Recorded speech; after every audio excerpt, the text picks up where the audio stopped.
Hello, everyone, and welcome to our live session today. I'll be going over a quick startup presentation to welcome you all and introduce you to our program and the various opportunities we have if you have not previously attended our shadowing sessions. So Pre-Health Shadowing is a student-led, minority-led, women-led nonprofit dedicated to helping prospective healthcare professionals gain access to educational resources, no matter their demographic status or abilities. My name is Sahasra, and I am the lead of live sessions at Pre-Health Shadowing, and I'd like to thank you all for attending our session today. Just as a little PSA, we do have closed captioning for our sessions to accommodate all students, and you can see this at the bottom of your Zoom screen. If you need any assistance, please feel free to contact me to help you with this. Also, if you would like to stay in the loop, please follow our social media. We have an Instagram and a TikTok, and the handle for both of those is the same, at Pre-Health Shadowing. Also, since this is an online call, we would like to know where you're calling from today. So please drop that in the chat. I am calling from Texas. And if you're interested in being part of Pre-Health Shadowing, we have various opportunities for student volunteers as well as team members, and you can find more information about that on our website. We do also have tons of available research roles and leadership roles as well. And here you can find just a list of the few opportunities we have. A more detailed list can be found on our website. And if you are a high school student, we have an HTP program, which is a high school training program. And that essentially allows you to open a chapter of Pre-Health Shadowing at your high school so that you can get more involved. And if you're looking to get published, we do have a blog submission on our website that you can visit. And we do run solely off of donations. So in order to help our program stay free and accessible to everyone, we ask that if you are able to, please donate to our organization. And if you have any questions at any time during the presentation, please type them in the chat and our speaker will be more than happy to answer them for you. And also, please make sure to take good notes as there will be a post-shadowing assessment so that you can earn your certification for your hours here today. And lastly, if you could please turn your cameras on, that'd be so great to make this experience as personal as possible. And now on to Dr. Dillig to take on the shadowing session. Great, thank you so much. And hi, everyone, welcome. I am going to share my screen and then I will introduce myself. I see we're kind of calling from all over, so that's great. I'm glad to have everyone here to learn about pharmacy today. I do want you to be as interactive as possible through the chat. So if you have questions that come up on anything that I'm talking about or just in general pharmacy questions, please do share them in the chat and I'll try to address them as I go. I think that's the best approach for me and hopefully for you as well. So quickly, I'll just introduce myself. My name is Jamie Dillig. I am a pharmacist and I'm a faculty member, assistant professor at Rosalind Franklin University in North Chicago, Illinois, in the College of Pharmacy there. And I'll go a little bit into my background as well and what perspective that I can give you today on pharmacy. Number one, I just want to describe the importance of pharmacy in healthcare.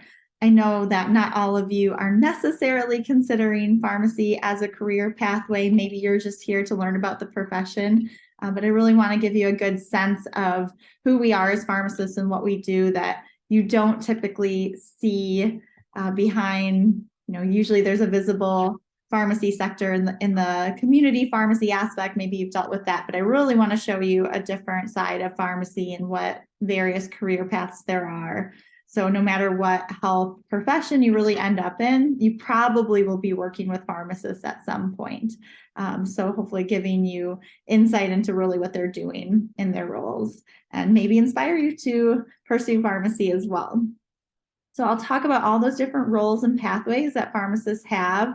The opportunities are truly endless. This is such a diverse career with many, many opportunities from pharmaceutical industry to hospital to clinical, and some you probably don't know a lot about at this point, like compounding pharmacy, for example. And we'll, of course, talk about the training and education required to become a pharmacist and what that looks like nationally, different states, internationally. I could touch on perhaps if there's questions on that, but I might have to follow up on some of the international questions too. So my background, I'm going to just make sure that I have the chat open. Again, please feel free at any time to chat a question. And it can really be about anything pharmacy, but we will focus on sort of just the career pathway. I'm going to give you some activities, some hands-on activities. So if you don't have a pen and paper in front of you, you might want to grab one to maybe just take some notes for some of my patient cases that we'll do. So for me, in my background, I did decide on pharmacy in high school. My grandfather owned an independent pharmacy, and I saw that perspective where he was working with the community, was really a very accessible healthcare professional to the entire community in a small town in Minnesota. So I saw that side of pharmacy. I was amazed by the number of drugs that were literally stocking the shelves of a pharmacy. And I remember just wondering to myself, how do I learn what all these drugs do and how they work in the human body or the animal body as it pertains to veterinary medicine? It was just fascinating to me to think about all these different chemicals and what they can do therapeutically for patients. So that was really the initial inspiration to just curiosity of how drugs work. I loved science. I loved physiology, pathophysiology. I loved biology. Math was definitely something that I gravitated towards. So really being a perfect fit for pharmacy, looking at dosing calculations and things like that, that is a component of pharmacy. It's not all of it, but certainly have to be equipped to do some quick dosing calculations when you're looking at drug products. So that was sort of all the topics that I loved. I wanted to take care of patients. I didn't necessarily, and you hear this a lot in pharmacy, want to do the hands-on approach. So touching patients as much. You'll hear that a lot from people that go into pharmacy. They want to be maybe more the knowledge base and not as much hands-on. We're not surgeons, so really providing that knowledge. But we do touch our patients occasionally. We provide vaccines, right? So we do have some of that hands-on interaction depending on our role. But for me, that was one of the components. The other was I was looking for a job in healthcare that could be flexible in the future and could really allow me different pathways. I wanted to try different things in my healthcare career, and that certainly has happened in pharmacy. So for me, I did 2 years of prerequisites and then entered a PharmD program. I'll talk a little bit about what programs look like, but typically they are 4 years. That's a traditional PharmD program, or 3 years. And that would be an accelerated PharmD program where you go year round. So that's an option as well. Bachelor's degrees are not required at most schools in the US of pharmacy, but there is a number of prerequisites that need to be met before matriculation. And a number of PharmD students do have their bachelor's degree prior to matriculation, as you would imagine. So once I got my PharmD, I became licensed by taking our 2 licensing exams that I'll talk about. And then I completed a fellowship through an academic institution, through a large pharmaceutical company as well in the area of medical affairs. So we were responding to inquiries about drug products, so writing and communicating about those drug products, summarizing clinical studies for other healthcare professionals was part of that role, and something I really loved and could have stayed in for my long-term career. But for me, I ultimately missed that patient interaction. So I went back and I did a residency specializing in mental health. And that's not a typical pathway that someone would first do a fellowship and then do a residency. But for me, I really just wanted to take care of those patients, especially in the psychiatric field that I loved. So I went back and I did that and then practiced for a little while as a mental health clinical pharmacist at a VA system. And at VA systems, if you're not aware, non-physician practitioners often have some autonomy that is not in private institutions. So as a federal institution, pharmacists at a VA can have prescriptive privileges under protocol depending on their scope of practice. I could answer questions about that as well. So just looking at the importance of pharmacy in healthcare. Just think about the number of drugs that are available on the market for our patients, and this is internationally and in the US. There are a number of drugs for every single therapeutic category that we have, and pharmacists really kind of tie it all together, being that medication expert. We carry vast knowledge on the medical team for the specific details of a drug product. So we don't just learn generally the classes of medication. We go into the very fine details of those medications, what makes them different in a class of drugs. So you might have a class with a class of drugs, meaning same sort of therapeutic indication or kind of works the same way in the body. We might have, I'm just throwing out a number, 5 or 6 drugs in that class that we could use for a patient. Well, how do we select the best drug for that particular patient? And that not only goes to medically side effects, what side effects we're going to anticipate for that patient, what side effects are acceptable for that patient, what therapeutic outcome we want to achieve. But that also goes to cost and access. If patients cannot access their medication, it's a zero efficacy medication. We need to ensure that barriers to medication use are also taken down and that our patients can actually take the medication that they are prescribed. So that is something that we talk a lot about in pharmacy, is eliminating barriers to medication and improving access to medication. Pharmacists know all the laws related to drugs. So prescription drugs have a set of requirements federally and by state that have to be enforced as that drug product gets into the hands of a patient. So if you think about controlled substances and what that looks like, where you're coming from, a pharmacist would be responsible for ensuring that all of the requirements of that drug and the prescription are met before it really goes into the hands of the patient.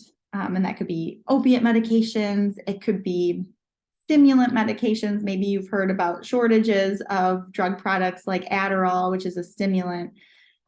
What does that look like as patients try to access these therapeutic products? Oftentimes we're acting truly as an investigator. So a patient comes into a hospital, into an emergency department with vague symptoms maybe, or really unusual symptoms, maybe very problematic symptoms, right, that are more severe. Could these symptoms or signs that they're experiencing be a result of a medication? And that's something that the pharmacist on the team is going to be asking themselves as they evaluate that patient. We're taking the angle of, could this be related to a drug product itself, like a toxicology situation? Or could this even be related to the withdrawal of a drug product? Maybe the patient had a drug product on board in their system and they're no longer on it and they are experiencing some type of symptom. So that could happen as well. So we're taking that investigative approach strictly as it relates to drug products on the team. And really giving patients comfort about their medication use. You might imagine that patients at times can be really uncomfortable when starting a medication. They're unfamiliar, they're worried about side effects. There is some stress involved with starting medications for a variety of reasons, but really being that voice of evidence, letting them know realistic expectations, not to minimize side effects that they could experience, not to overstate the efficacy of a drug product and set it up for something that it's really not going to do. What's the expectation for that patient? What should they see with that drug product? Are there lifestyle modifications that need to come hand in hand with that drug product to enhance its use? If you're thinking about drugs for maybe like type 2 diabetes or hypertension or something like that, are there things that the patient could do to enhance those drug products? So all of that is right in our wheelhouse of educating patients. Pharmacists work, if I just had to give you a one-liner of what pharmacists are doing in any capacity of what pharmacists are doing in any functional area, it's to make medication use safe, effective, and accessible to all patients, period. That's our job. And I think we really have that in our hearts in the world of pharmacy, and we want all of our student pharmacists to have that as well. So it's what we're educating our students to do in colleges of pharmacy and really hopefully doing across the profession. So I know students like to think about like what types of things am I going to learn in a curriculum, in a PharmD curriculum. You will go get your undergraduate prerequisites. You'll have biology, you'll have chemistry, you'll have some math, and you'll have, you know, your basic science courses coming into a PharmD curriculum. Well, what are you going to learn once you enter that PharmD curriculum? You're going to, again, know all of the details of that drug. What are the details of a drug? So that'll be indication. What are they used for? Dosing. So you have to be able to name specific doses, routes, frequency, be knowledgeable about a certain drug product, that it needs to be taken, for example, multiple times per day to be effective. To know that fentanyl patches, which are an opiate pain patch that patients can take, are worn for multiple days to for its duration of action, and what's the safety that relates to that. And I'm just giving you some random examples to think about of drugs you may have heard about or have seen from family members or yourself. How does the drug work? What's the pharmacology? So looking at mechanism of action, what receptors is that drug working on in the brain? It's a psychiatric medication, right? So it might be adjusting neurotransmitters or working on certain receptors in the brain to have efficacy for a patient's mood, for example. We talked already about side effects. How common are they? What to expect? Are there rare side effects that our patients should be more aware of than others? Are there common side effects that they're likely going to experience as they start a medication? We love literature and clinical studies in pharmacy. So if you're familiar with what a clinical trial is, drug products need to go through clinical trials to be approved, at least in the United States, by the FDA. What are the clinical trials that support that drug product for approval? Are there other clinical trials that support that drug product for other uses that have not been FDA approved? Or is there a lack of evidence for uses of drug products? So these are things that we talk about in pharmacy. We look to evidence, robust evidence by way of clinical trials to ensure that we're practicing evidence-based medicine.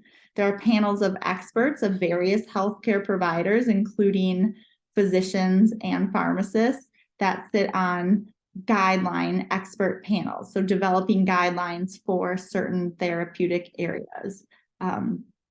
So any disease or therapeutic area, you name it, likely has a governing guideline body that evaluates the evidence and ensures that prescribers are following that evidence-based practice.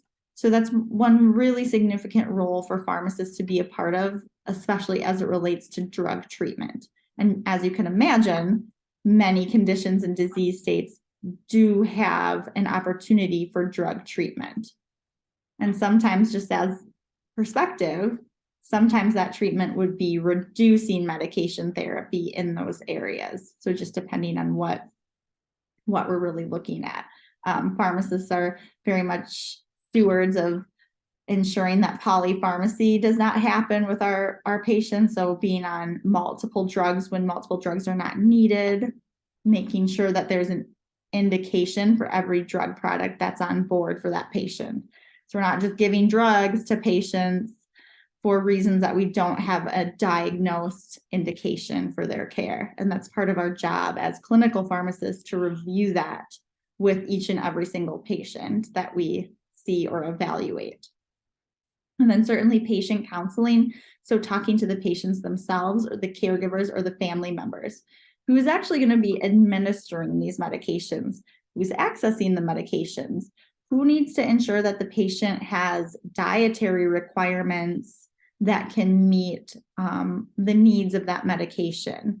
Maybe there's a certain calorie intake that needs to be met. Maybe it needs to be avoided with certain types of foods. And can we also look at that access piece of barriers to finding food? Is the patient food secure? So looking at all of that as it pertains to like administration of medication and education surrounding the administration of medication and using it effectively and safely. Where are patients storing their medications, right? Are children and pets around medications, and is that something that we would want to talk about with our patients to ensure that medications are out of the reach of vulnerable individuals in their household? There's been record-setting calls to poison control centers since the legalization of marijuana in many states, getting into the hands of maybe pediatric patients, for example. Well, there's pharmacists sitting at poison control centers all around the country that are answering those calls and are able to field sort of next steps in triage for patients that call for that example. Just giving you some perspective and examples. So starting out here with a little bit of an easy case, just to get you a glimpse of maybe like an outpatient pharmacist, community pharmacist role, perhaps. So this is something really commonly that we would encounter. So Maggie is a 7-year-old patient with asthma. Her parents present to the pharmacy with a new prescription for Maggie. The prescription is for Montelukast 4 milligram chewable tablet. Take 1 tablet by mouth daily. The decision was to try an LTRA as an alternative. So that's a leukotriene receptor antagonist instead of an inhaled corticosteroid, which would be the preferred treatment option in this case, as the parents preferred this approach first. They would be willing to try an inhaled corticosteroid if symptoms didn't improve. So what is wrong with this prescription? The pharmacist would be evaluating this prescription and should know, based on education and training, that something is off right away about this, other than the fact that we're using the non-preferred treatment. So that's one conversation that they would need to maybe have with the parents, with the prescriber, ensure everybody's on the same page there, that we are using the sort of second line or alternative treatment first. But in addition to that is actually the dose with this one. So we would know by our drug information knowledge, or we could look it up with one of our trusted drug resources, that this dose is actually too low for this child. So this dose of Montelukast for a child should be 5 milligrams daily, not 4 milligrams. And that would be an error. If that medication got dispensed as the 4 milligrams to that patient, that's an error that we would call subtherapeutic dose. And the dosing is really not appropriate for the age. It needs to be according to the evidence that we have for that drug product and the clinical trials and a number of other trials that are done leading to the approval of that drug product. We know that it really needs to be 5 milligrams for that age range. So we would, at this point, if we're in a community pharmacy, a pharmacist would maybe make a call to a prescriber and just say, hey, recommended dose is really this. Can we go ahead and switch it? If they're already in a hospital setting or a hospital pharmacy, they maybe have a different relationship with the prescribers and they can just easily make that call, or they can go and talk to them in person about that change. So that would be an easy intervention. This is a very routine type of recommendation that pharmacists would see on a daily basis at every pharmacy across the world, really. So things like this, like dosing, subtherapeutic dose too high, drug interactions, things like that. So I wanted to move on to another patient here. One second, I'm going to move you guys around actually on my screen a little bit so I can see it. There we go. So Jason Lee was admitted to the hospital for symptomatic atrial fibrillation. The patient received a dose of IV amiodarone and cardioverted to normal sinus rhythm. The plan is to continue amiodarone to maintain normal sinus rhythm. All other medications ordered were identical to what the patient had been taking at home. The patient has been on a stable dose of warfarin, And maybe you know what warfarin is at this point, but that would be commonly referred to as like a blood thinner for the last few months and has had consistent INRs, which is a laboratory measure that we look at to see if the warfarin is really within a therapeutic range for that patient. So they have been in the range of 2 to 3. We have some information about this patient, some past medical history, so hypertension, atrial fibrillation, 3 months, allergies, penicillin, rash, difficulty breathing. So that's a documented allergy.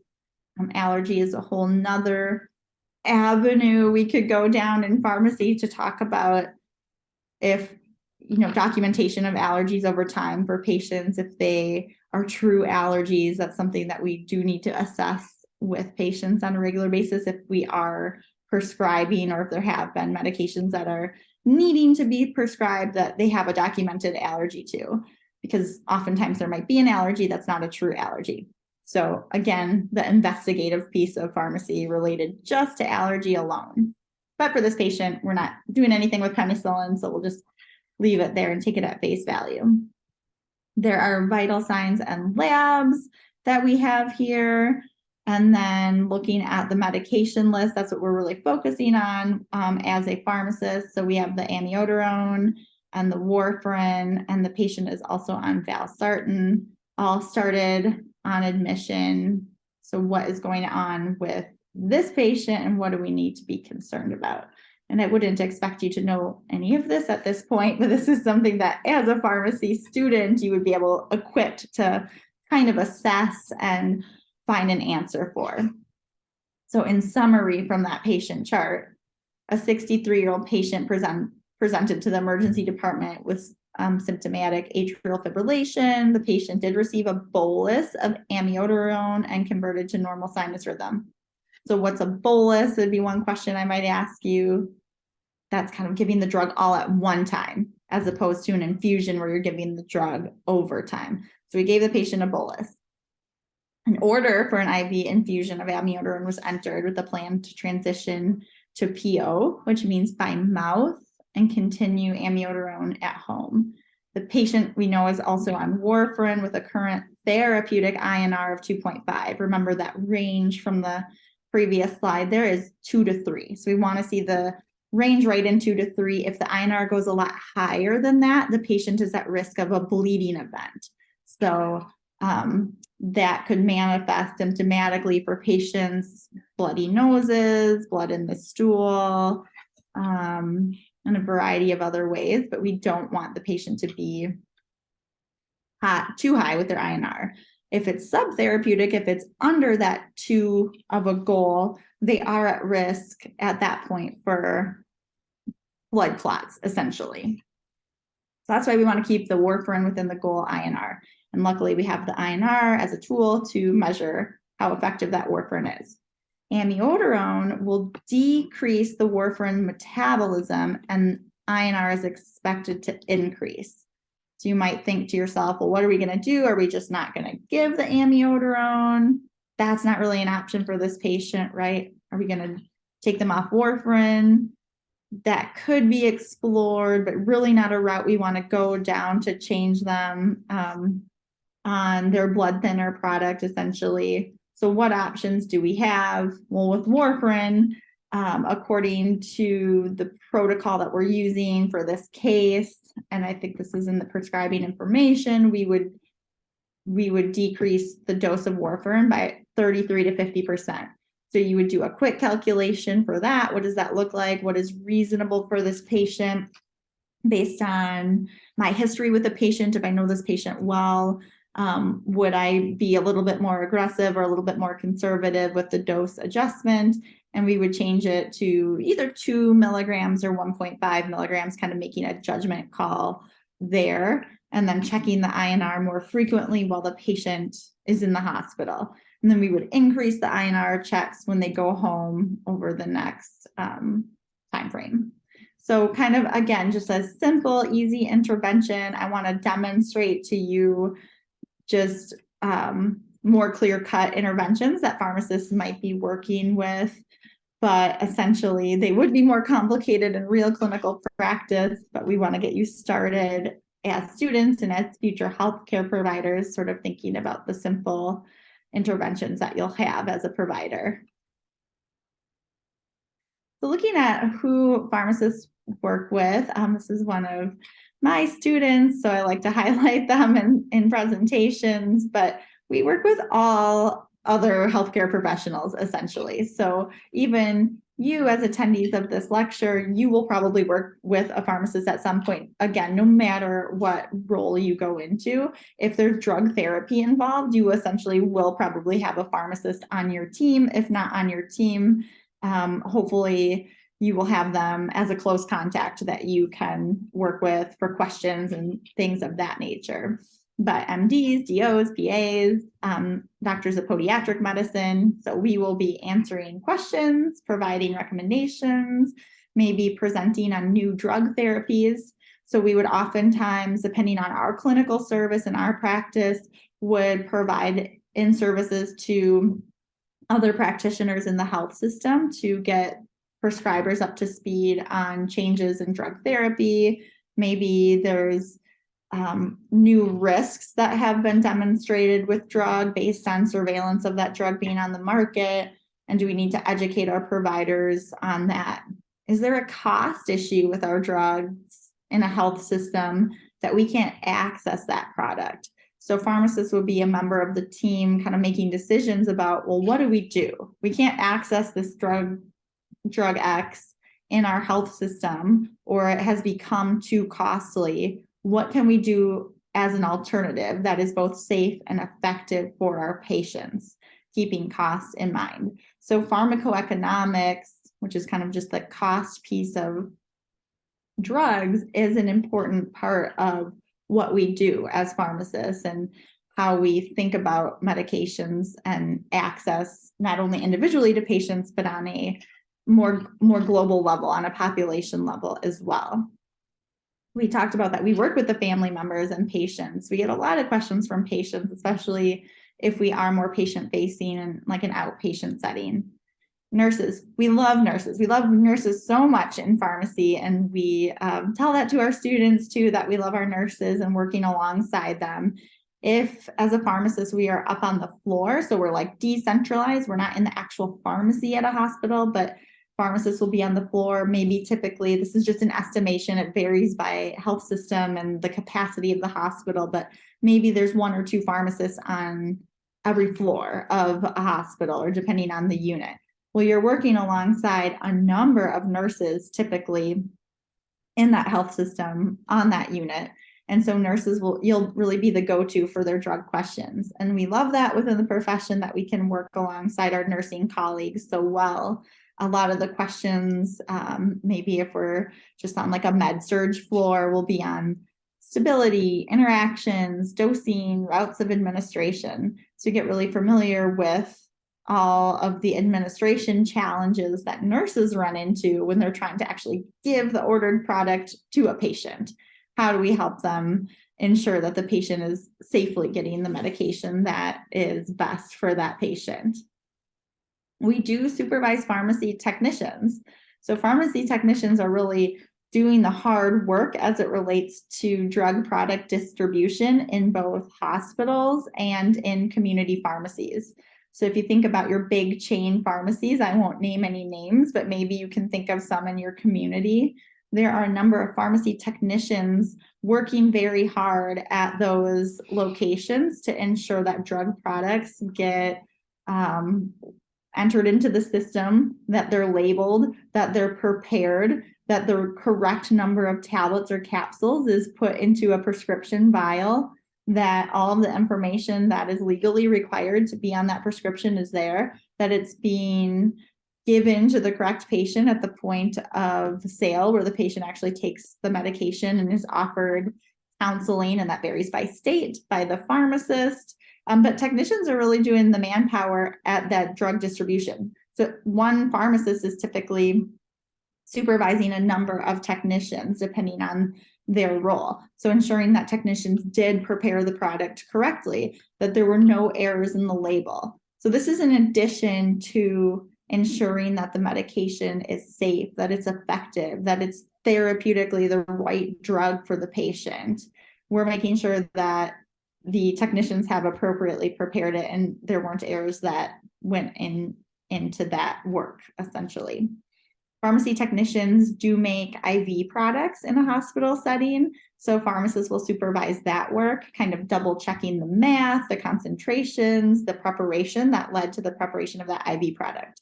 And that might differ between health systems or states, what the autonomy is of a technician, what supervision is required by the pharmacist. So I'm not giving a blanket statement for every place and every health system, but typically technicians will be making IV products, pharmacists will be checking them. Pharmacists will typically be the ones making the actual IVs for higher risk drugs, maybe chemo, so oncology products, and that sort of drug product, if that makes sense. We work with physical therapists, dentists, scientists. So we're looking at drug discovery, drug research, clinical trials, clinical trial management. Maybe there's an ongoing clinical trial of an investigative drug product, or maybe we're using a drug product for a different indication, or maybe we're evaluating an older drug product for a newer indication over time. The pharmacist on the team might be the one working on those clinical trials, educating the patients and the providers, family members, and all of that about those drug products. I do get asked this question a lot, like what qualities make a great pharmacist? Of course, this is not a universal response, and there are many personalities that make up great pharmacists, but I would say across the board, attention to detail is very important. Like literally crossing T's and dotting I's is an important characteristic of what makes a good pharmacist. You are looking at and for dosing errors, appropriateness of certain doses, the intricacies between drug products. So if you do pay attention to the details, pharmacy might be something that is very fulfilling and rewarding to you to understand and share the knowledge of drug products at that level. Across the board, a desire to improve patient care. And that doesn't have to be direct patient care with each of our individual patients. It definitely can be, but it can be indirectly as well, more on a population base or working at a higher level in a health system, advocating for patients and access to care and drug products. So there are many indirect or non-patient care opportunities within the profession of pharmacy that you can easily transition to. And that is part of what I love about this profession, that you can transition to these different roles and you're not kind of stuck in one lane within the profession. You can do a lot of different things. Even I entered the profession 20 years ago. I've had a lot of different roles in that time and have dabbled in a lot of different things in pharmacy and have enjoyed many of them in different ways.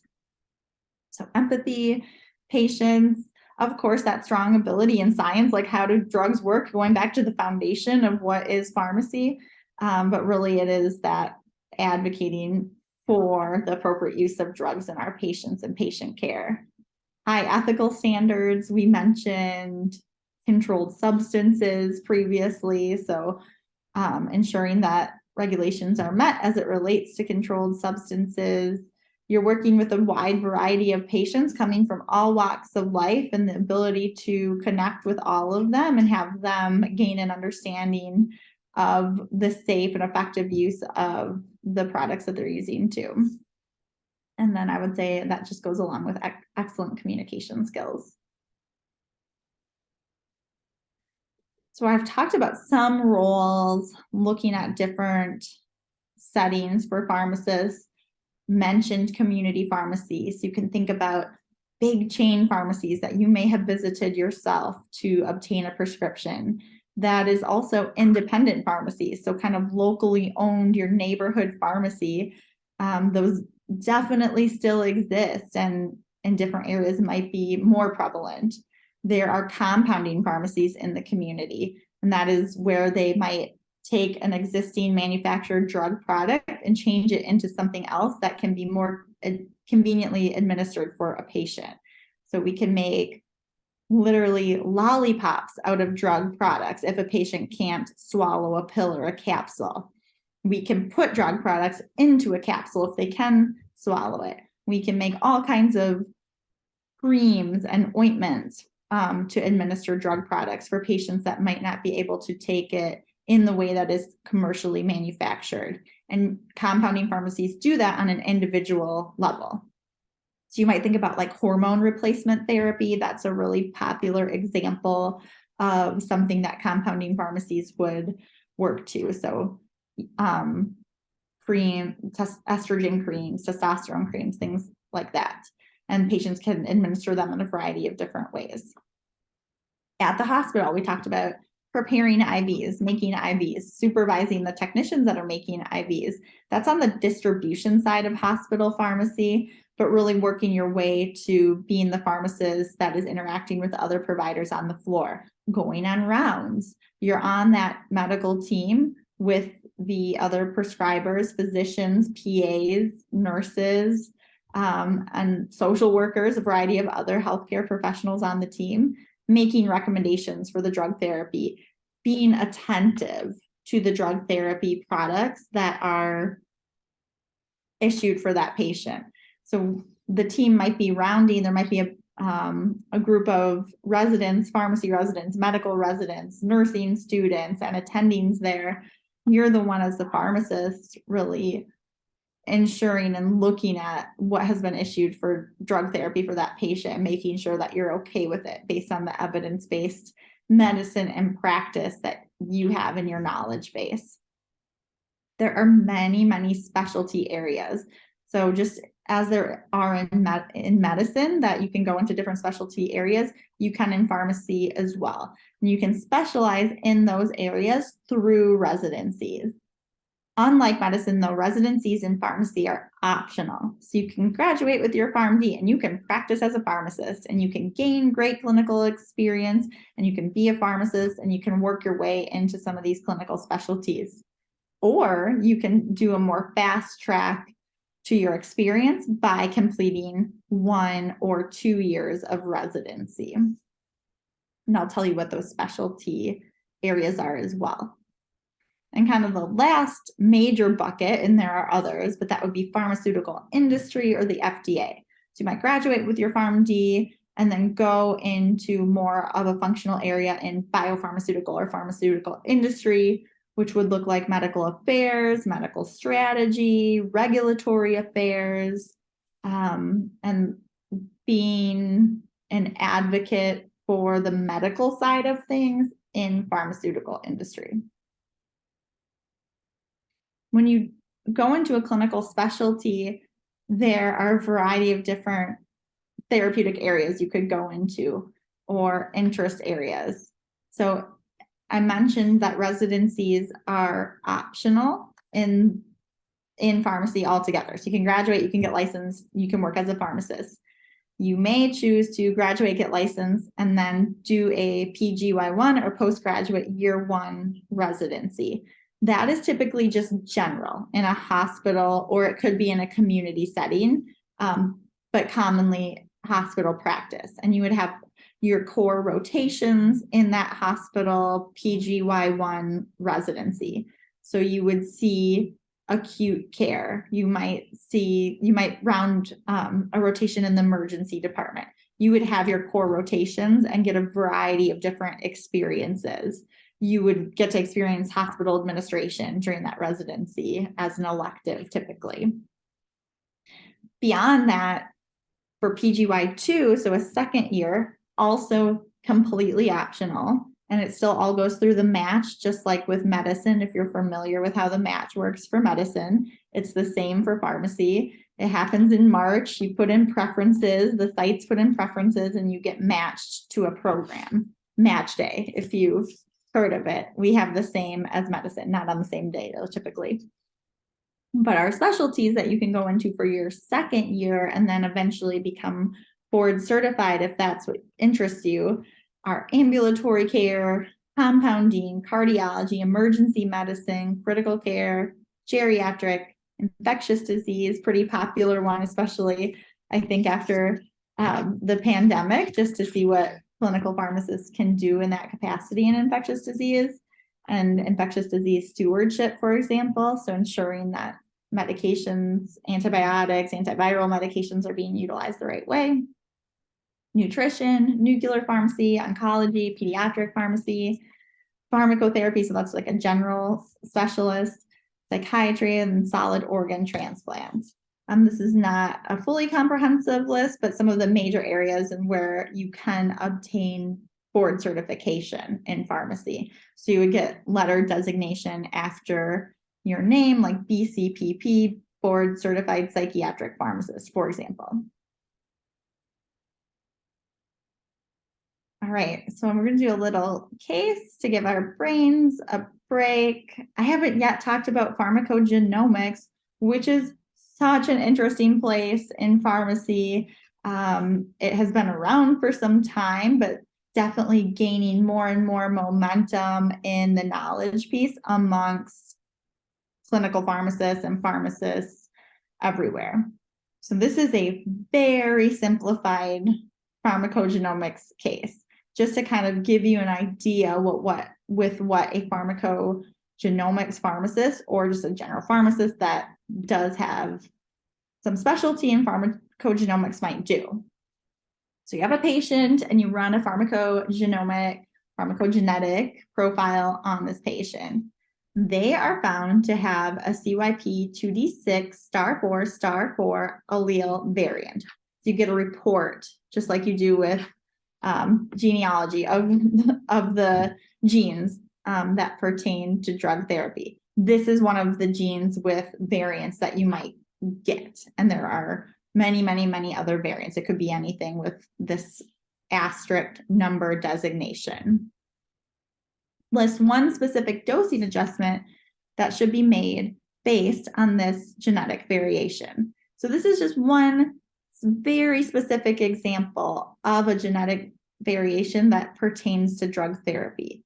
And there are so many more. We could specialize in this for our entire careers. We could do a whole course on this, but I'm just giving you a sliver of what this would look like and what we might do. So that *4*4 variant shows that this patient has two non-functioning alleles and is classified as a poor metabolizer for drugs that work through the CYP2D6 pathway. So it's a really common pathway that drugs work through to get metabolized into the system. Patients with this pharmacogenetic variation would have blank analgesia with the drug codeine. So the answer here, we have to look at how codeine works a little bit. It needs to be metabolized to its active form, morphine, before it can exert therapeutic effects. So this patient has non-functioning alleles, is a poor metabolizer. It can't metabolize to morphine. So it can't get those therapeutic effects based on this patient's very specific genetic variation. So they're not going to get pain relief with this drug. They take this drug, they have this genetic variation, they will get no pain relief. They will have reduced analgesia, reduced pain relief. So what therapeutic recommendation would you make? Would we just keep giving them a bigger dose? Well, no, not in this case. We would find an alternate drug therapy for this patient. We would find a different drug that does not need to work through this pathway for this patient so that they can have effective pain relief. On the other side of that, if they were to have something in their CYP2D6 pathway that made them what can be termed as an ultra rapid metabolizer, they would actually be at risk for developing toxic effects because they would rapidly metabolize to that active form of morphine. So they might be at risk for like respiratory depression and overdose because their specific gene variants make them metabolize it faster and more, and they have like more what turns out to be morphine in the active form in their system. So I hope that makes sense to you. Maybe you already have some background on pharmacogenomics, but that's just, again, a simple way that we would approach a pharmacogenetic profile. And I personally think it's a lot of fun, and there's great opportunity for pharmacists in this space, and pharmacists doing some pretty brilliant things already in this specific area. I want to switch now to maybe some examples of what a mental health pharmacist would do. That is my background and training as a mental health pharmacist. So what does that look like for patients, and what does the clinical role look like? What types of patients would you see as a mental health pharmacist? I know there tends to be a lot of interest in the very debilitating disease states and conditions in mental health, and there's a lot that needs to be done for care of patients in this area. So I think especially for pharmacy, as well as it relates to drug therapy, there is, again, tremendous opportunity in mental health to optimize medication regimens for patients that are suffering from conditions like depression, anxiety, PTSD, bipolar disorder, schizophrenia, for example. Mental health pharmacists might work in an outpatient setting and see patients that are coming into clinic to talk about and to evaluate their medications.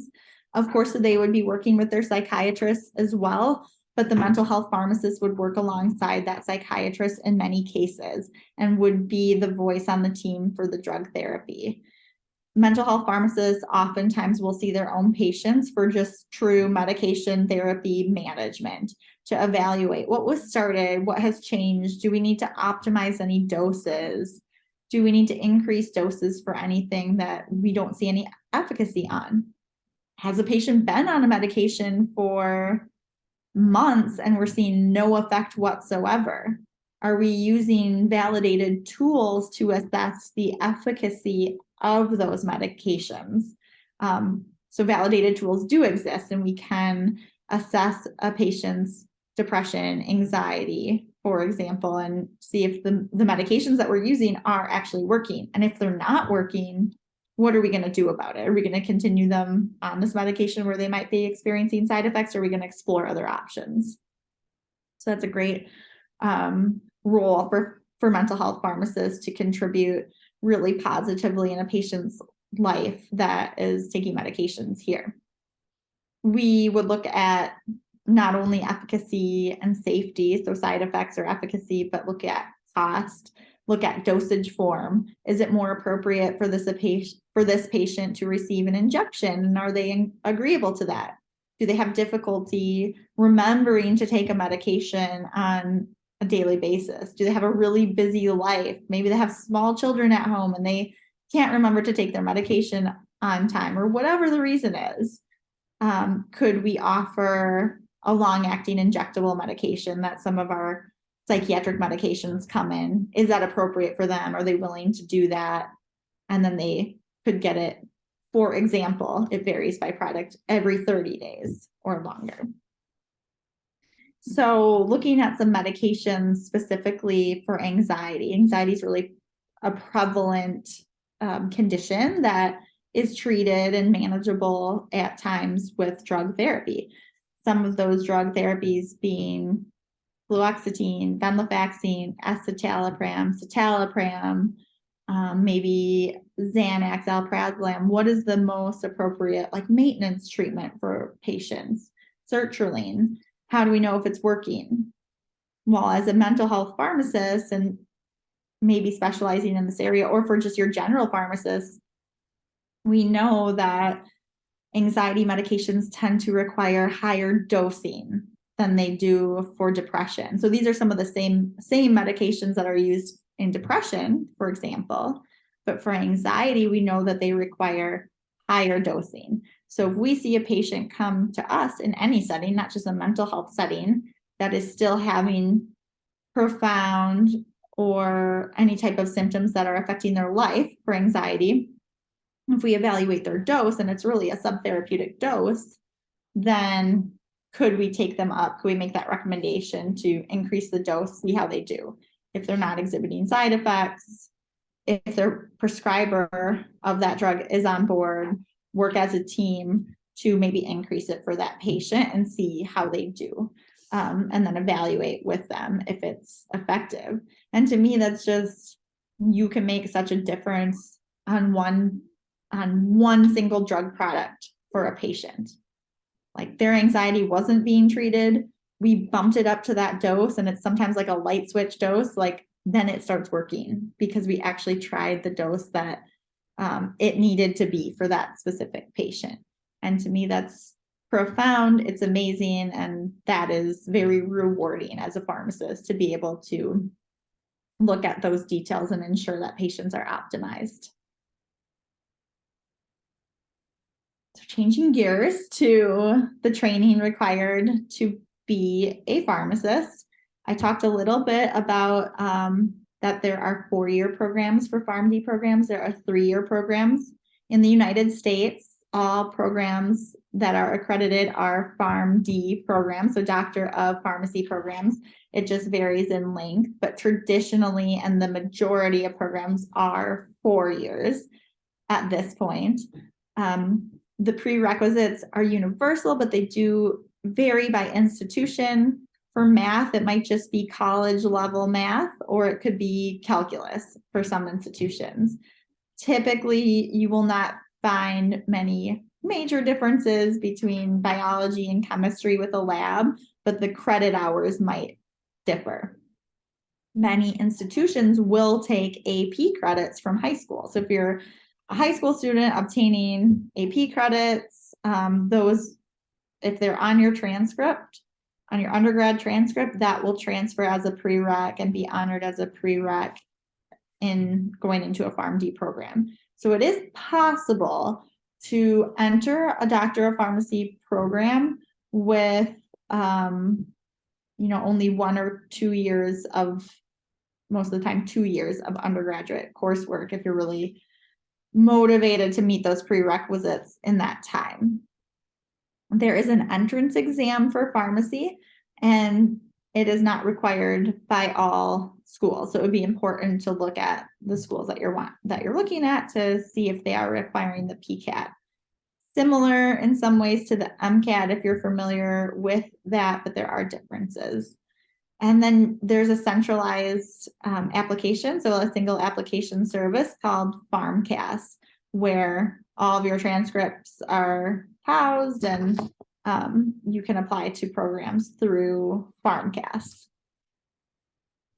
And then typically you'll have experiences throughout your curriculum, experiential opportunities where you are practicing under the supervision of a pharmacist. So there are introductory pharmacy practices experiences and then advanced pharmacy practice experiences. It looks different at every institution. Many institutions, including mine, do the introductory experiences in the first couple of years, and that varies what they look like, where you might go. It might be electives, hospital, community. And then in that 4th year, you're having blocks of time throughout that entire year where you are completing advanced rotations. Again, differences between different institutions. What doesn't differ is the requirement to take a national clinical exam in the United States to practice pharmacy. So the national clinical exam is called the NAPLEX. Same exam across the board, one exam, that's a clinical exam. And then to be licensed in your specific state, you do need to take a law-specific exam. And then, as you might imagine, California and New York have some additional requirements that they have in addition to these 2 exams, but typically most states would have that NAPLEX clinical exam, and then the laws for each state, which surprisingly, or maybe not surprisingly, but they are very different. The laws for pharmacy are very different between states, and that might relate to how long a prescription is good for, to pseudoephedrine laws. We have laws pertaining to pseudoephedrine. Why, if you want to ask yourself? Because it is used to make meth, fill in the blank, if you're thinking about that. So that's why originally there was regulation pertaining to pseudoephedrine, and the laws do look different for different states. CE requirements, so continuing education requirements, vary by state. So that would all be important for that law exam as you prepare for that. But once you take those 2 exams, which most students do right in their first couple of months upon graduation, you're licensed to practice in that state as a pharmacist. You need to be registered with the Board of Pharmacy in that state, but you do that as you pass those exams, and then you obtain your license number and you can practice pharmacy. You can pursue that optional postgraduate training. So that looks like residencies, fellowships. Fellowships are in pharmaceutical industry. Residencies, again, are that clinical experience where it's general the first year, and then you really decide to specialize in that second year. So what can you do now? I know a lot of you might be coming from different points in your career exploration. You might be anywhere from high school to your undergraduate or changing gears in graduate school. But in general, achieving success in your academic coursework, of course, especially those math and science courses, becoming involved in leadership. We want students in pharmacy schools that are going to advocate for the profession and advocate for patients and advocate for access to drug therapy where it is needed. Shadow pharmacists in a variety of settings. I've given you a lot of settings today, and I'm happy to take questions on those specific areas or others as well when we're finished. I would encourage you to look for jobs, even if you decide you maybe ruled out pharmacy. Maybe you've ruled it in, but obtain a job as a pharmacy technician regardless. If you're going into healthcare, I think it's invaluable. This is a personal opinion, but I think it's invaluable experience to understand the drug distribution process in the United States and how patients access medications. So obtaining a job as a pharmacy technician, either in a hospital or community pharmacy, will allow you a glimpse into that world and a glimpse into the world of patients having barriers to access drugs. So it provides you an understanding. It also provides you an opportunity to help those patients as a technician. So something to consider. There's pharmacy technician jobs all the time that are for health systems or community pharmacies that are open. That I just do think it's a great insight into healthcare from the point of how patients obtain drug products. I do have a couple activities after this that we'll do, and then I'll take questions. But pharmacists are now and have historically been regarded as medication experts. For many, many, many years, pharmacists have been the most trusted profession, or one of the most trusted professions. And I think that respect amongst the general public still holds true, and we are committed to ensuring that that continues to happen within the profession of pharmacy. Our role has expanded over time. I didn't even talk about vaccines and how pharmacists administer vaccines, but you're probably aware that you can walk into any pharmacy nearly at any time of day. I guess that's changing a little bit, but you can make an appointment at a pharmacy or just walk into many pharmacies and obtain an immunization. So I think that's something that has certainly changed over the years. That wasn't historically something that pharmacists offered, but now it's standard that pharmacists offer vaccine products. And during the pandemic, they were certainly frontline workers working very hard to ensure care for patients across the board. There are so many pathways that are not widely known to the public. I'm certain that when the vast majority of people think about a pharmacist, they're not thinking of the pharmacist on the clinical team going on rounds in the hospital.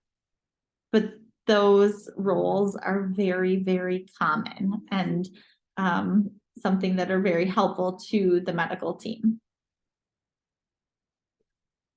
I'm just switching up gears for you here. So we're going to do a little math problem if everyone wants to follow along. I won't call anybody out.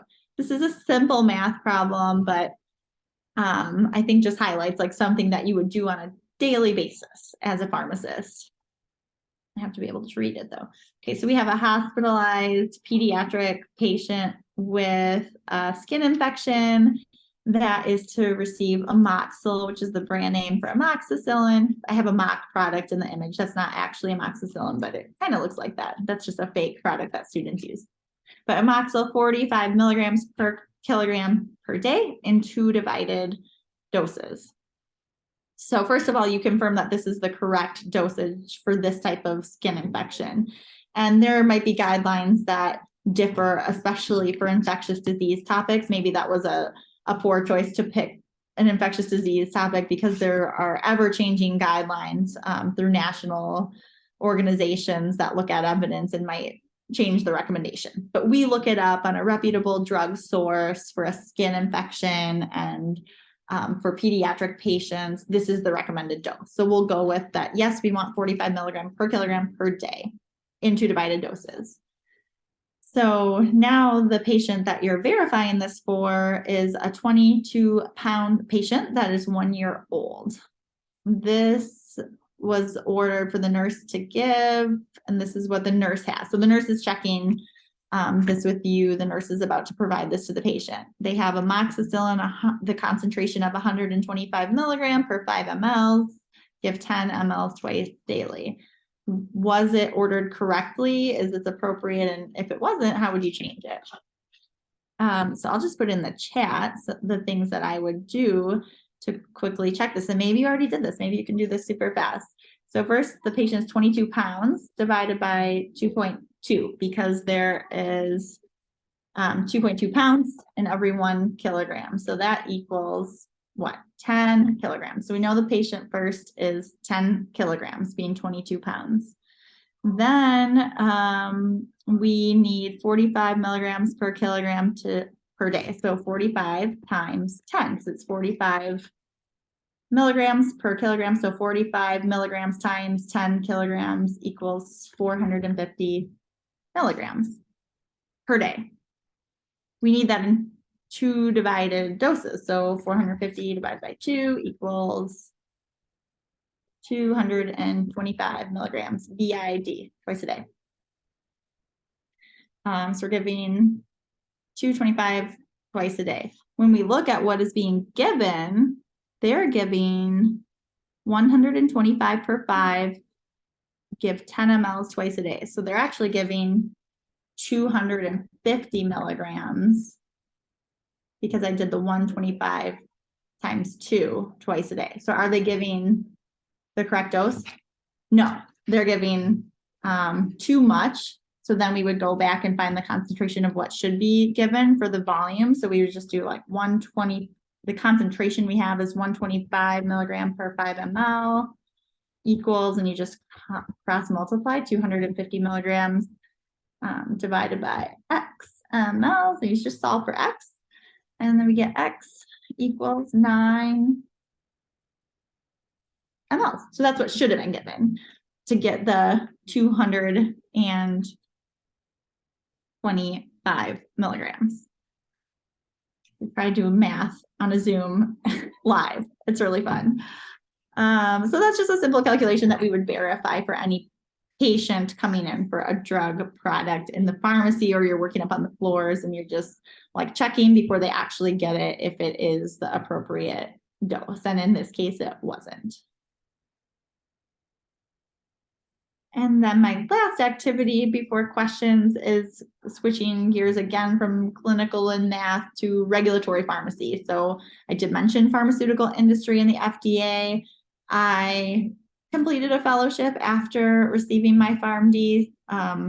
So I do like to just at least talk with students about this being a career pathway that can also be very rewarding. It's non-direct patient care, but really affecting patients on a broader level and working with much larger groups of patients when you're looking at clinical trials, for example. So you're not working with one individual patient, but potentially hundreds, thousands, hundreds of thousands of patients that might be receiving the drug product that you're working on.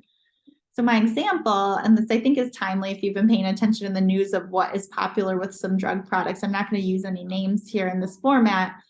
This is just a made up example. A new drug is FDA approved for type 2 diabetes. It has a well-established and known side effect of weight loss. So the drug is not indicated for weight loss, it's for diabetes, but patients have been known to lose weight on the drug. Imagine there's a TV advertisement for this drug, and there's a before and after, or two segments where the patient is maybe talking about starting the drug, and then they show a clip of the patient after discussing just their glucose control. They're not talking about weight, but they do a before and an after. But in the two images, you see that the patient did look significantly like maybe they lost some weight. So is there a federal regulation that has been violated if the patient looks different in the two images about this drug and the two depictions? And just something to think about. And this is a completely made up example.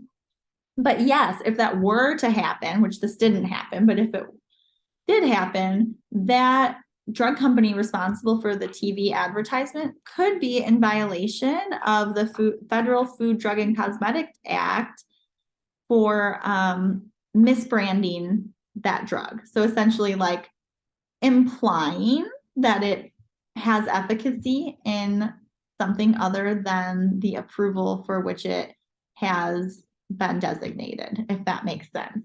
So implying that a patient will lose weight as like maybe a beneficial side effect, even though that was not something that at that time had been FDA approved.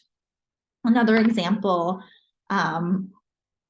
again, just a made up example, but having a drug that is for a cancer product or an oncology product and showing a patient, implying that the life of that patient may be showing them with grandchildren or something. Are we implying that the extension of life with that drug product is longer than it actually is, that patient will live a longer duration than really that drug product only maybe extends life a few months in a given example? Are we implying that the patient's going to live years down the road?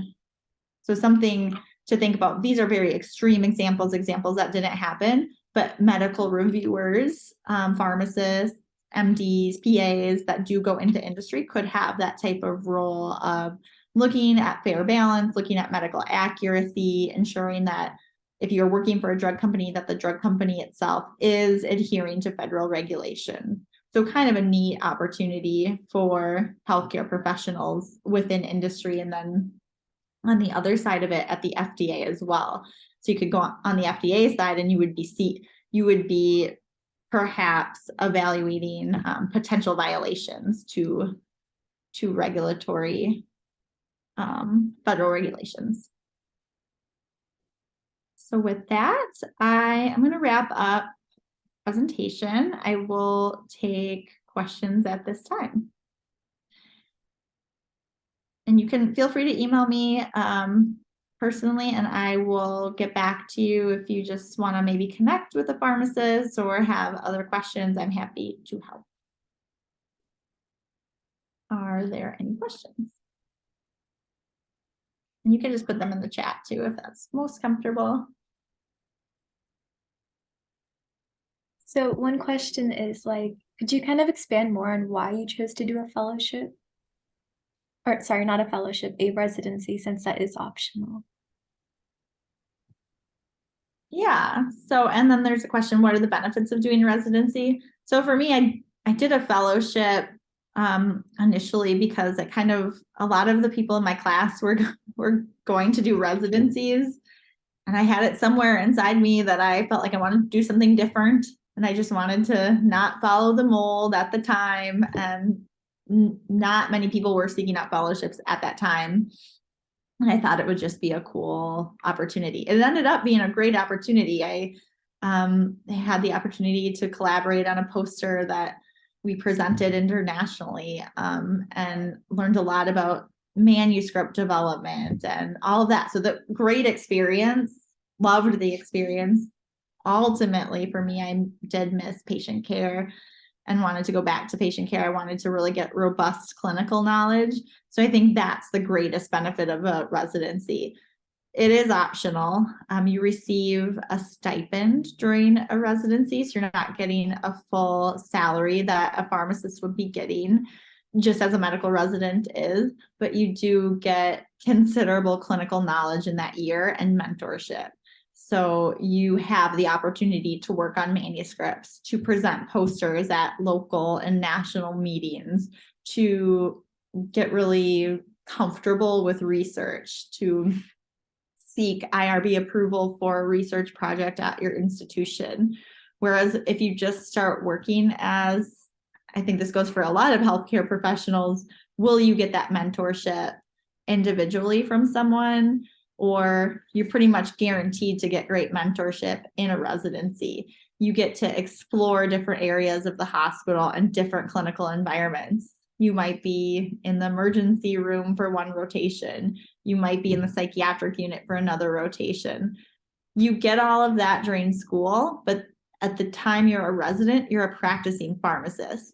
So just by nature, you are regarded with more respect by having that license when you set foot in the door as a pharmacy resident, than you had been as a student. And I think that responsibility that is on you, having that license, is something that is an invaluable learning experience for a new practitioner.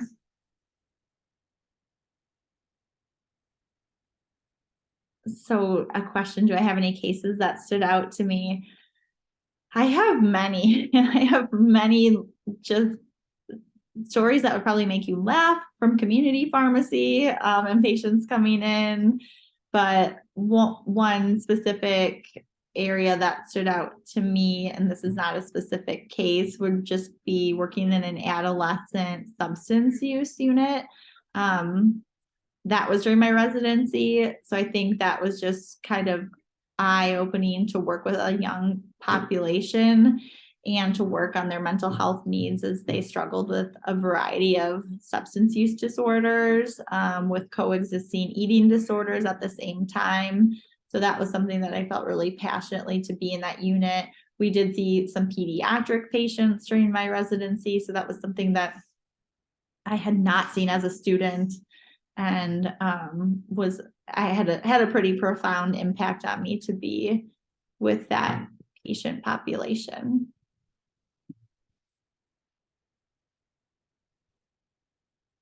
Other questions?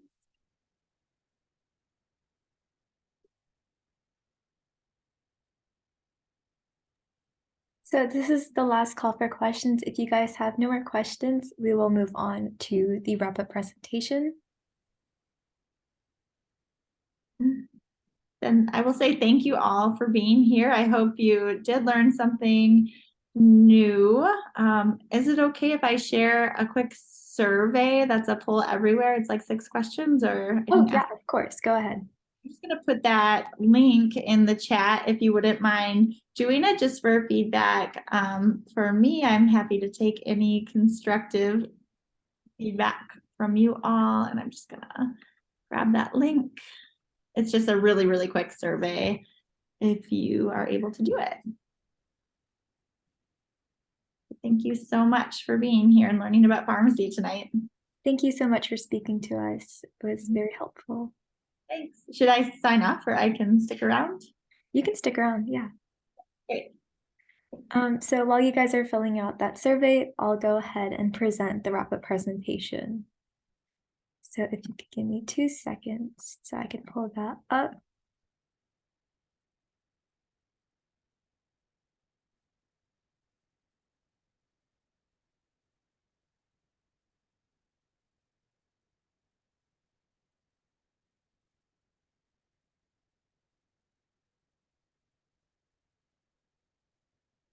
So to start off, we would like you guys to reflect on what brought you here today and three major takeaways you got from this session, as well as what you would like to learn more about.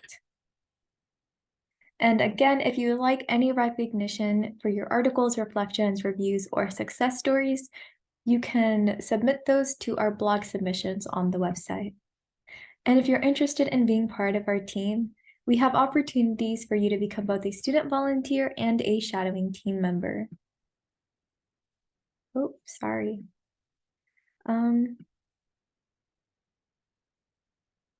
Okay. And again, if you could donate, we are a program that is currently free. And in order to ensure that this continues, we would really appreciate if you could donate to our organization.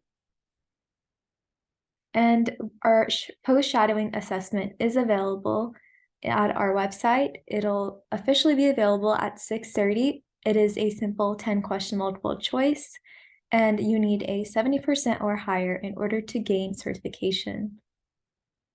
And if you missed any part of the shadowing session, you can view the session on our YouTube channel, as well as any of our previous shadowing sessions for free. And you can be sure to catch our sessions every week on our website. Thank you for joining, and we'll see you next time at Pre-Health Shadowing.